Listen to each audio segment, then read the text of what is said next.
sponsored by Squarespace.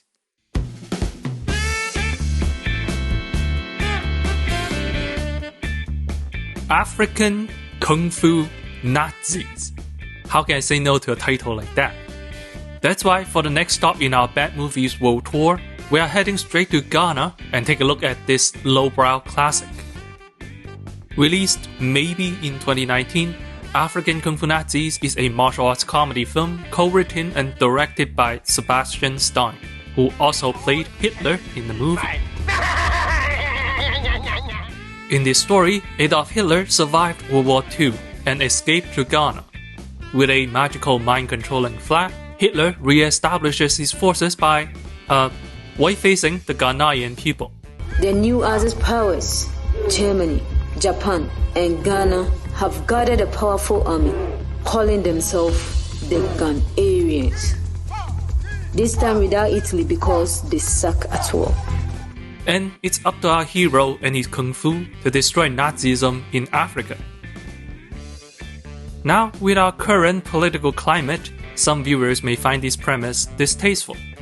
With so much historical baggage, isn't this a bit exploitative? But what if I tell you this film is actually a good example of how to ethically depict Nazism on screen? It's better than some anti-Nazi movies, such as American History X. So, let's keep an open mind as I tell you the story of African Kung Fu Nazis.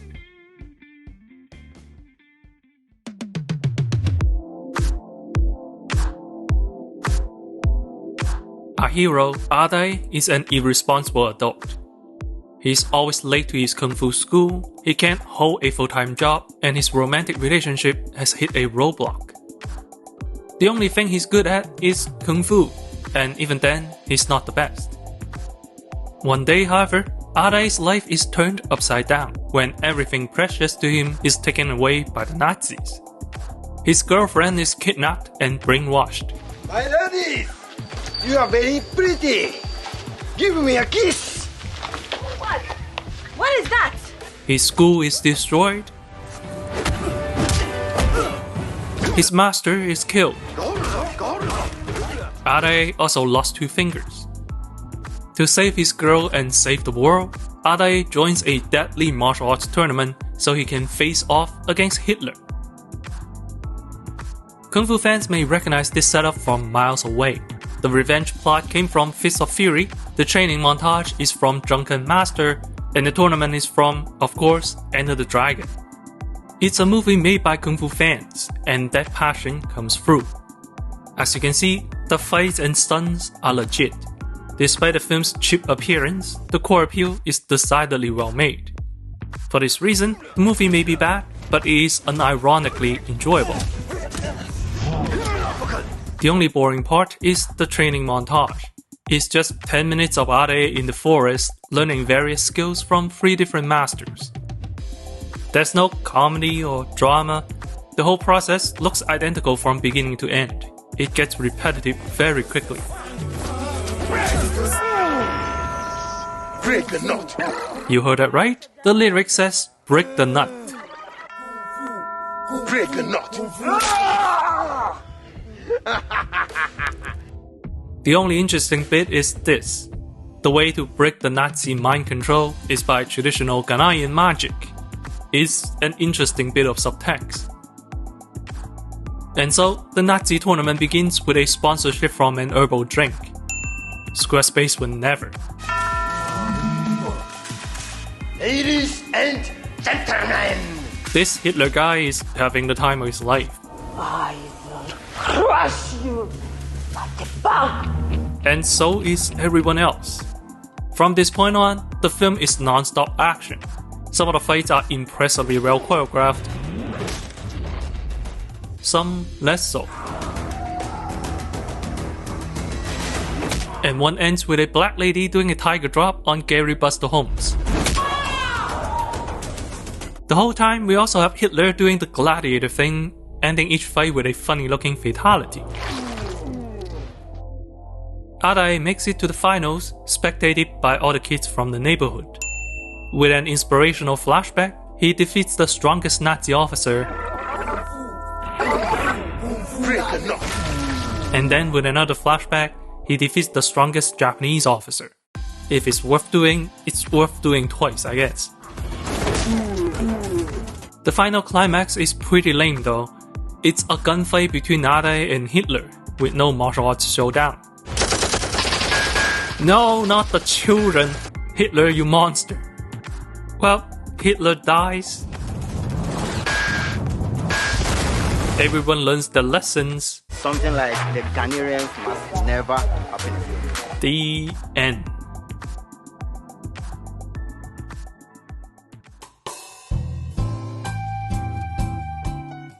Here's a fun fact about the movie. The guy who plays the Japanese officer, Yoshito Akimoto, is a longtime collaborator with director Sebastian Stein. The two are actually based in Japan. That's why both the film's official YouTube channel and official website are in Japanese. So, if the filmmakers behind this film are listening, if you need an English website, may I suggest Squarespace? It is the best way to create a website. Templates and tools make the starting process simple, and the editing process is intuitive thanks to Squarespace Fluid Engine. Squarespace even has tutorials, a collection of websites for inspiration, and many other resources. If you have a website in mind, Squarespace can help you achieve it. Start your free trial at squarespace.com/accentinema. Use the code accentinema and you can get 10% off your first purchase. So, if you want to start your own Nazi tournament and need a website for publicity, you can get the away from my channel. But for everything else legit, from business to art portfolio, you can start your free trial today at squarespace.com/accentinema.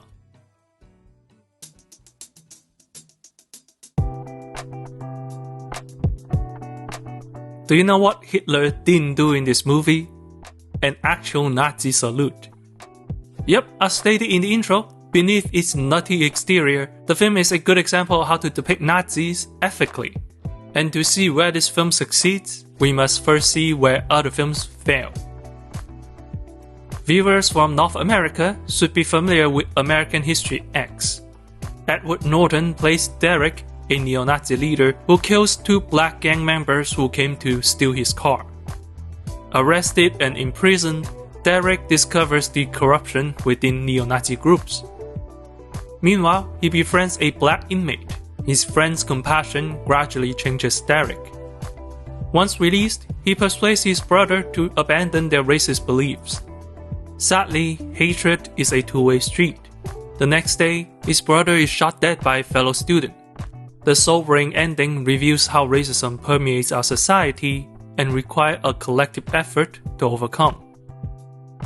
It's a straightforward yet grounded depiction of racial conflict in North America. For this reason, the film is shown to high school students for educational purposes. And yet, one may argue its intention is betrayed by its flawed execution, as the film is widely beloved among neo-Nazis. For a neo-Nazi, American History X is about a white man rightfully defending his property but is punished by a corrupt system. He is emasculated in prison, brainwashed into betraying his own race, and his brother ultimately has to pay the price. The guys who steal his truck are black, the student who kills his brother is black. The neo-Nazis see that as justifications for their hatred. What I just said is obviously twisting the film to its limit.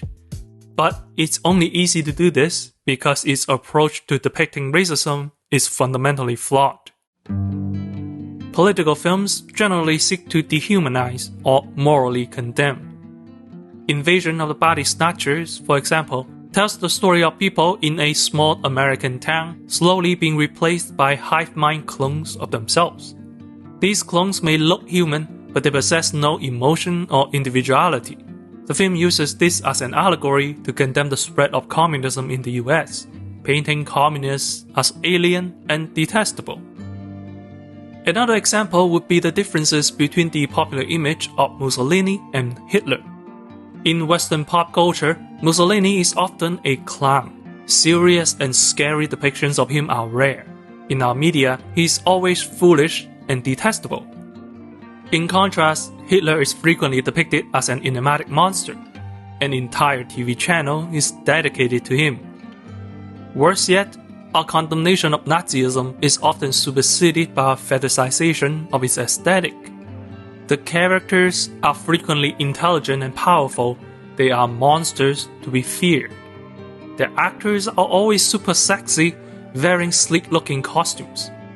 This made Nazism uniquely attractive in our media, a trait not shared by fascism or communism. In depicting the Galactic Empire, a tyrannical faction of the series, Star Wars famously invokes the imagery from Triumph of the Will, a Nazi propaganda film. Other films like The Hunger Games and Starship Troopers also make similar visual allusions. It signals to the audience that the Empire is powerful but evil, ruled by the strongest people in the galaxy. Beyond the incompetence of the stormtroopers, no one is dehumanized or made to be a clown. The Empire comes off as dangerous but charismatic. The TV series Men in the High Castle and the game series Wolfenstein are both set in an alternate universe where Nazi Germany won World War II. Both series envision an oppressive world full of megastructures and advanced technology, reflecting the Nazi fascination with Wunderwaffe, ridiculously powerful superweapons. This, in turn, reflects our fascination with the Nazi vision, a technological future that's, to some, cool, to others, well worth sacrificing people for. All of these films, shows, and games are enamored with the aesthetic, but they all fail to reflect the truth. Wunderwaffe were impractical hunks of junks. That's the reality. This aesthetic is literally Nazi propaganda. Triumph of the Will isn't a documentary. It is intentionally filmed and presented to make the Nazis look good. By copying this movie, you are presenting the Nazis as imagined by the Nazis. Indeed, Ed Norton's character is precisely how neo-Nazis wish they are. Masculine, smart, charismatic, and effortlessly good at Path of Exile.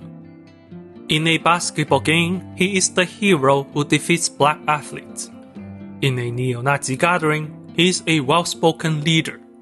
Even in his arrest, he surrenders in a pose that can only be described as Christ-like. He is always depicted as superior and is always positioned as the victim, aligning with the racist fantasy. American History X has seemingly forgotten that Triumph of the Will is a lie.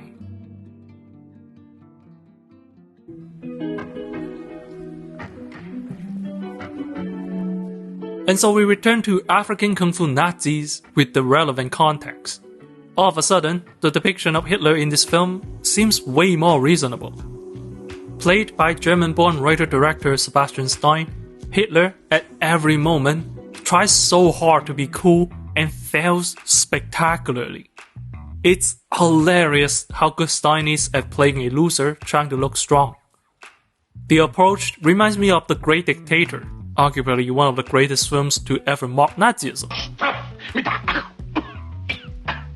Chaplin similarly envisions Hitler as a buffoon, a narcissistic, petulant child high on power.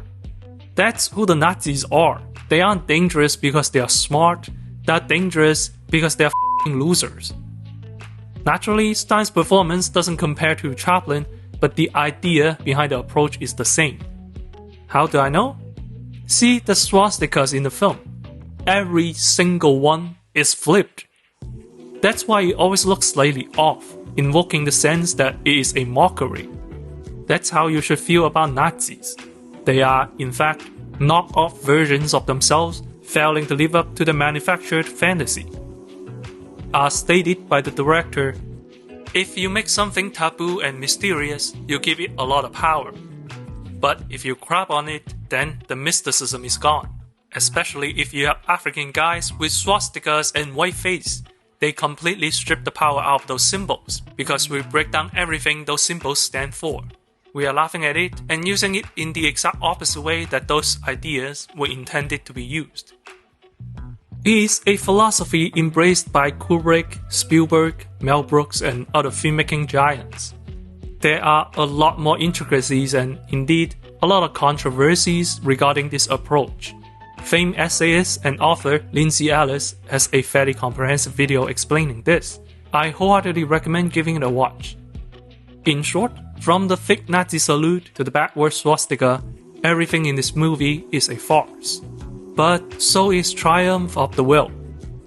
A neo-Nazi may put up a poster of American History X because Ed Norton looks badass, but they will never put up this poster. Nazis loved being hated. It makes them feel badass. It feeds into the victim complex. It strengthens their resolve. But they can't handle being laughed at. It makes them feel pathetically uncool. And when you watch Nazis being defeated by Kung Fu, it's hard not to laugh. In this process, the film robs Nazism of its power and appeal. Just for that, I'll say this movie did good.